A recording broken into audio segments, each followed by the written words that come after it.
saying, like, I like for it to happen organically and naturally. And when you have so many ways of having those conversations nowadays, like they watch a TV program, right, on TV, or a show, and a lot of these shows, they show things sometimes where it can lead to you having a conversation with your son or daughter about what's happening on TV, you know?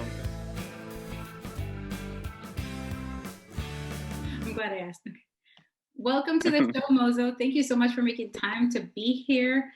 Would you please introduce yourself, tell us where you're from, and what you do? So first and foremost, thank you for having me on your show. Honored to be here. And yeah, I go by the name of Mozo. I'm an Afro-Dominican from Brooklyn, New York, born and raised. I'm a father, I'm a husband, and I'm just a man who's trying to make this world a better place, you know? I'm a host of a podcast called WatchYoMouthwithMozo podcast. I also host a weekly Instagram TV series in which I have different guests and we have different conversations about different things. But yeah, that's pretty much me, you know? Yeah, I've loved your shows. I like the type of people that you bring on, and I like your style. You're so raw, and you talk about pretty much anything, and it's very educational. One of the things that mostly attracted me to you is the fact that you talk about healthy masculinity, and I love that because I feel like there's not enough public discussion on that. So, can you share with me? Is there a personal event or story that happened to you that made you realize, hey, we need to be talking about this more? Yeah, I think, I think the biggest thing for me was becoming a father, you know, and not just becoming a father, but also living through being a father. You know, like you become a father at first and it's like, all right, you're a dad, right? You're a father. But like I think as your kids grow, you realize that you have such a huge chance and opportunity to make an impact on this little person's life, right? And a lot of it depends on the conversations you have with them and how you act around them and things like that. So, you know, it brought me back to me thinking back about my childhood and to the things that I wish I had, right? Things that I wish I had, and things that I wish I didn't come across or didn't have. And you know, and a lot of it is culture based. Dominicans, strong Latino culture, machismo, things like that. You know, it's very present in the culture and it's very normalized as well. So, I think that for me, it's been something where, you know, a lot of times, especially on social media, we hear about toxic masculinity, which is a great topic. But I think at the same time, the next conversation that comes with after that has to be how do we heal, right? What are we doing to fix that? You know, we could point the fingers. Yeah, my dad should have done this, my dad should have done that. But what am I going to do? What am I going to do to prevent that to happen to me or to my son or to any other youth that I may come across? You know, so for me, it's really been my past, my upbringing, and being a father. That's really what has inspired me to do this. Well, yeah, definitely. Fatherhood or parenthood makes you see the world in a totally different way, right? But so you talked about examples, about cultural things that you learned. So can you give us a few examples of some of the things that were taught to you in regards to your masculinity as a child? I think the main one was like don't show emotion, like don't cry, right? Like don't cry. You're not supposed to show. You know, don't cry. Um, Boys will be boys. Uh, Boys aren't supposed to cry. Boys aren't supposed to show any type of weakness and things like that. I think that was the main one, which when you think about it, leads to a lot of other things because now I can't really express myself emotionally in a healthy way, and I'm holding and suppressing emotions instead of expressing them. You know, so that's one thing that definitely affected me. Another thing that really affected me was I'm here in New York City. Like there's a lot of people here, right? A lot of people live here, and everybody's like very compact. So it's like like I think street harassment here, I don't know how it is in other states as much, but like street harassment and catcalling is very big here because of that. Because you may be coming down the block and a woman might be walking by and you might see, you're always gonna catch a man looking at a woman or trying to talk to a woman in New York City because everything is so compact. And I think something that I saw, just it wasn't taught to me, but I just, again, you as a kid, you learn by what you see and what you hear. Not so much somebody telling you, hey, well, this is what you're supposed to do. It's more of what you're seeing, and you're seeing it. So you see, you may see a male figure in your life, catcalling or trying to get a woman's attention in a way that is not the best way to do it, in a disrespectful way, or like screaming out the car or whistling as if, like objectifying a woman, you know what I'm saying? Mm-hmm. And I think that that's something that also, when it comes to culture and things like that, that's very strong in my culture. When I go back to Dominican Republic, it's even in a larger scale over there. Like, it's, what I'm saying? Like, it's like here it's somewhat like, I want to say controlled, but it's like people are more aware of it. But over there, it's just like, oh, like it's regular. Yeah, I completely agree because I'm from Nicaragua and I've gone back and I noticed the difference. I noticed that there's more tolerance for stuff like that, and that when you speak against it, people look at you weird, including the women. Women are like, "Oh, that's harmless. Oh, that's nothing. That's just boys being boys." So they're conditioned to accept it and normalize it. And of course, here we have. I feel like we're going through a change. I feel like the last several years there has been a lot more awareness about that. So, can you share with me how are you working to help create that platform of discussion? And is it, are you doing it just through conversations with children or with adults? How deep does your work go with that? I think that when it comes to having the conversation, I think we live in a call out culture, right? Like, we live in a call out culture. So I try not to go about it that way. I call it, checking in and really just, depending on who the person is, depending on the type of relationship you may have, I'm open to have a conversation with anybody, and I've had conversation with people I don't know, like, about anything, but I think that how you approach a person, right? How you approach them, your tone, and how you speak to them plays a huge part into how accepting they are of what you're saying to them as well. So, I have conversations with youth, I have conversations with men, with women, with pretty much anyone, that wants to have a conversation, or that I feel like if someone says something that I feel like is not okay, or I feel like, like I don't agree with.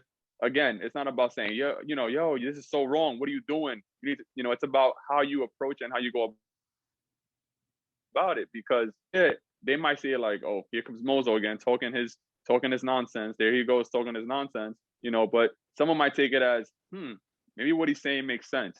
Maybe I do need to work on this. Maybe I do need to work on that, and that could be a starting point for someone that is that's maybe trying to make a change. But I think you also have to be accepting, and for me, acceptance has been a huge thing. You have to be accepting of everyone's journey and everyone's place in life. I can't go around thinking everybody is thinking just like me and in the same place as me and having the same mentality as me, right? There's people that are so engraved in what's happening in toxic masculinity and in their masculinity that it's very difficult sometimes to get into that conversation with them. But you have to try to be able to dig in slowly to get into it, and I think that's how I go about it. I'm a very friendly person. I'm not aggressive. I try my best to be in, and some people are cool with it, and some people are not. Most people are free, always listening to me and have what they got, and they take in what I say, and I just hope that they apply it to what they're doing, apply it. But I can't. A lot of things are just out of your control. All you can do is use your voice and use your platform and create content, to try your best to try to make a difference, try to make a change, and that's how I go about it. Yeah, I love that you do that. You do have those very natural conversations, and I feel like that is the best way that anybody can learn. So how has your parenting been affected as you're teaching your child about healthy masculinity? Have you had any resistance or any comments from family members or friends? Let's start off with my children. So as far as my children, I have a 10-year-old son and a 3-year-old daughter. And I'm blessed to say that my son is very open-minded. And I think part of it has to do with the way that me and my wife are raising him, with the mentality and how the way about thinking, but he's very open as far as he understands and respects how people identify. He doesn't feel like everything is, and at the same time, I don't like to shove things down his throat as well. You know what I'm saying? Like, I like for it to happen organically and naturally. And when you have so many ways of having those conversations nowadays, like they watch a TV program, right, on TV, a show, And a lot of these shows, they show things sometimes where it can lead to you having a conversation with your son or daughter about what's happening on TV. You know what I'm saying? So, you know, a lot of people sometimes say like, why are they showing that on TV? Blah, blah, blah, blah. That's an opportunity for you to have a learning moment with your child. You know, and that's how I take it, and that's how I see it. Everything, music videos, you know, Cardi B videos and things like that. You know, like things like that where you could be like, you know, like, son, this is entertainment. You know what I'm saying? It's entertainment. It's, you know, it's not something where it's like, you know, she's doing it because she's doing a show, but empowering herself at the same time. You know what I'm trying to say? Like, it's not something where I want you to see it as, oh, like all women are going around acting this way or doing this, you know what I'm saying? Or that's how women are supposed to act. And I think it's about just having conversations with your kids. And I think that a lot of times we expect our kids to just learn from what they see, which is true, they do. But I think that as they're seeing is important, but also what you say to them and how you say it to them is also very important as well. And you know, and I'm a big believer on leading by example. You know, I'm not, you know, and on all my platforms, I'm very thoughtful, and I think about everything I'm going to say on my episodes, on everything, because I know that my son is my biggest supporter. My son is my biggest fan.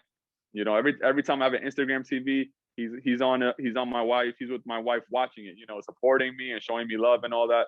So for me, I know that he's watching. I know that he's listening, and I can't say to him, I can't preach, hey, do this, that, and the third, and then I'm on Instagram doing the opposite. You know what I'm saying? I can't do that. So I definitely make sure I hold myself accountable when it comes to that, because I don't want to be somebody who's coming across as being two-faced and fake to my own child, you know? And then when it comes to family, man, listen, I've had so many conversations with my mom and my dad ever since I started this journey. And it really has made our relationship so much better, right? Because I think that for a long time, I've held resentment for my, you know, to my parents, because I felt like, you know, they weren't there for me, or, you know, just things that you think about when you're growing up that wasn't enough. And, you know, like sometimes we don't take the time to really get to know our parents and get to know what they went through, where they come from, how they were brought up, the trauma they may have faced, you know, that shaped them to be how they were. You know what I'm trying to say? So like, I look at my dad is the way he is because of his dad, right? Like that's the way, that was the example he had, right? Or whoever was in his life and was influencing him, right? So I can't hold him 100% accountable for him being the way he is. You know, he tried his best the way he knew how to try his best. So you know, I think that for me, just having these conversations with family is something that I've definitely, at first I was a little intimidated of, because family is family, you know. And I think that it's for me personally, it's a lot easier to have this conversation with someone that I don't know than have it with a family member, because I just don't know. I don't want to like not hurt anybody's feelings, but I feel like when you're speaking to your family, you might be a little more open and more comfortable to then like lashing out, or like, you don't know, you know, you may have something inside you that may make you want to like just speak to them a certain way that you may not have that same comfort zone with a stranger or somebody you don't know as well, which you may be a little more, you know, composed. But I've something definitely that I've worked on and I've gotten better at. And me and my father have conversations all the time. You know, we just had a conversation, hour-long conversation last night on the phone, you know, about about my kids. And, you know, he gave me props for how I'm raising them, which felt really good. You know what I'm saying? You hear your dad say, hey, you know, the kids stayed over for the weekend. I love how, you know, they, you know, they interact with each other. I love how, you know, and that makes you feel good as a father, you know what I'm saying? Hearing that from your dad. And, you know, and I think that also as he's gotten older, I think that he's also realized like, yeah, I could have done this better. I could have done that better. You know what I'm saying? Which is great. I think that's a great thing to do, because I know when I get older, I'm gonna think the same exact way. And well, you know, and then tell my son, like, listen, I went through this, I went through that. Maybe you should do a little, you know, give a little more, you know, give a little advice. But I'm just about having conversations with the purpose, you know, and I don't like to waste my words, and I don't like to just, you know, like if I'm gonna say something, I want to make sure that I'm saying it from my heart, and I'm saying it because, you know, it really means something. I don't like to just speak just to speak. I don't like just to talk. Like, yeah, I mean, I play around, I joke around all the time. I do, you know, but I mean, when it comes to having a conversation, like I'm not that kind of person. Like I'm more about, you know, like, let's build, let's be positive, and let's try to be the best versions of ourselves that we can be. Yeah, that's actually, I see that through all of your videos. You're very playful, you're very funny. You set the mood so that people can open up to you. And some people have been vulnerable with you publicly on Instagram, and that's huge. So you definitely have a very special gift. And you know, the fact that you're able to have these conversations with your parents, and like you said, you know, at first it was maybe a little difficult, but that just takes courage. And another point that you made is that, yeah, you were holding on to resentment. And I think all of us adults, we always have some type of resentment towards our parents or maybe a cousin or a sibling or whatever. And we sulk in it for so long, not realizing that number one, we need to let them know how it's hurting us, or how something that they did hurt us, because most times they don't even understand how deep it is for you, and there you are holding on to this emotion and holding back from like having a true genuine connection with that person or those people. And then you have that hard conversation, and it just like just it breaks through that hard wall, and you're able to heal together. And I see that, you know, for you to be able to have that conversation and get kudos from your dad, you know, I know that feeling of like that acknowledgement and that validation from your parents. It feels so good. And sometimes it's that one parent or those two people in your life that matter the most. So when they say, hey, you're doing good, son, or you're doing good with whatever, it's just, I think that's part of the healing process. It's like, yes, that's what I needed. And sometimes you don't realize that you need that too. So kudos to your dad too, because you know, that is showing growth. And like you said, the other thing that you said that I love is that you will be probably at that stage too, where you'll be older. You're going to look back and you're going to say, man, I could have done that better. And the fact is, it's going to happen to all of us. So thank you so much for mentioning that, because while we think we're doing the best right now, I know that we're going to continue to grow. We're going to continue to learn, and we will look back and think, oh, well, I wish I would have learned that then, but then we can't beat ourselves up because we didn't learn it sooner. The best thing that we can do is just teach it and implement it. So, Mozo, can you tell us a little bit more about your show? How often do you have it? What type of people do you interview? And what's the purpose of the show? Well, you know, I started the Watch 'em Off Wednesdays on Instagram TV. You know, the reason why I started was because I felt like I wanted to build a community of of of content creators, or just people, period, of just people that wanted to talk about something, maybe, you know, have conversations about things. And I think that a lot of times people are willing to have these conversations, but like sometimes they don't feel comfortable enough to go on a platform. You know, like I've had guests, you know, people that have been on, and that, you know, before we go on, you know, they're like, damn, you know, should I do it? You know, like, I'm just like, you got this. You know what I'm saying? Like, you got this. It's me and you. We're gonna pull through. We got this. I believe in you. You know what I'm saying? I believe in what you're gonna say. I believe in your words, and just be real and be honest. You know, but the reason why I created was for that reason, to build community and to give people a voice. You know, I'm all about people having a voice and everyone sharing their story, because we all have a story to tell, a story to share. You know, and even though not all of us are always ready to share our story, but I think that it's very important for us to do it, because all our stories, some way, somehow connect to each other. You know, they're connecting some way to, you know, especially if, you know, if we have some type of, common things that happen in our life. Like, let's say we come from immigrant households, right? We're first generation, or, you know, where you grow up, your environment, you grew up in New York City, you know, you grew up in the same area. There's chances that your stories may be similar. Your stories may have something in common, right? And a lot of times, like, your story may inspire somebody else to share their story, or to look back at their story and see, damn, wow, that's something that I went through too as well. You know what I'm saying? But you know, my show is every Wednesday. It's titled Watch Your Mouth Wednesday. It's on my Instagram at Unreal Mozo, and it's something where I'm every Wednesday 8 o'clock. I'm there, and the way I go about having guests, you know, at first, I'm not gonna lie to y'all, like at first I had to really ask people, you know, like, you want to come on the show, da da da. But now it's gotten to a point where people are reaching out to me to be on the show, which is a great feeling, because I know people want to share their stories and want, you know, feel comfortable enough to do that. Like, they see what the platform is about, which makes me feel really good. So, you know, anybody out there that's listening, that's interested on being on, you know, just let me know in advance, because it's booked all the way through like almost the mid-May or whatever it is. I don't even know. I have to look at my book. But that's the reason why I created Watch Your Mouth Wednesday. You know, I did it because, and also because so people could also share what they're working on, like their content is people that have photographers, people that have podcasts, people that have their own shows, that have clothing lines, that have whatever it is, you know. And sometimes I'm about helping other people out too. You know, if you have a positive message, if you're trying to uplift yourself and uplift the people around you, I'm always willing to share my platform with you and give that space to other people as well. Yes, absolutely. Thank you so much for sharing about that, and for inviting some of my viewers to be a guest on your show. I'm pretty sure that there is somebody out there looking for a platform like yours. And the best thing about this is that it's live. I love that about it. So it's really real, and that you have diversity. That is so important. And like you were saying, you have artists. I think one of my favorite shows is the one of your sons speaking about kids handling COVID.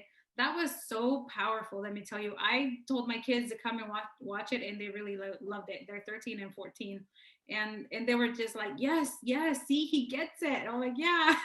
So they could relate. And the other one that I absolutely loved was one of the female artists that I'd never heard of, and her music is amazing, and I was checking out her Instagram and her videos and everything. So but I know that you have an array of other type of people that you have on your show, so it's really nice. And I also love that a lot of them are BIPOC, and we need a lot of platforms to push out the word about all of these amazing people of color who are doing things, because of course mainstream media is not going to do that for us. So I thank you very much for that. And lastly, Mozo, I saw that you have a donations button on your links. Can you tell us a little bit about that? Well, you know, the donations link is just something that I have there because I've been wanting to give back to kids in the Dominican Republic, right? And one of my good friends, her name is Dalitalks. She's on Instagram as well. She's doing collections to get school supplies and get things of that nature for kids in the Dominican Republic. You know that it's the poverty rate is very high over there, and kids don't have the basic things that we take for granted here, like a backpack, you know, or a pencil, you know, or pencil case or things like that. You know, and that's the reason why I created that donations was for that. You know, it's still in the process. Like I said, I'm learning a lot when it comes to this online stuff and things like that. So I might have to find a different way to do it or whatever it is. But that's the reason why that's there. Yeah, like I'm just trying to help people out, you know, and that's what this is about for me, you know. Yeah, that's why the donations is there. Awesome, awesome. Thank you so much. So I hope that viewers watching this show are able to contribute to that, because yeah, there are many organizations out there that do amazing things, but you know, this is also just as important as all the other ones. So Mozo, thank you so much for creating your Instagram platform, for bringing on all those people that you have been interviewing and introducing them to us. And thank you, of course, for coming on to the Dalitalks show. I love that you're here. And if you have any events in the future, please hit me up, let me know, because I want to help spread the word about it.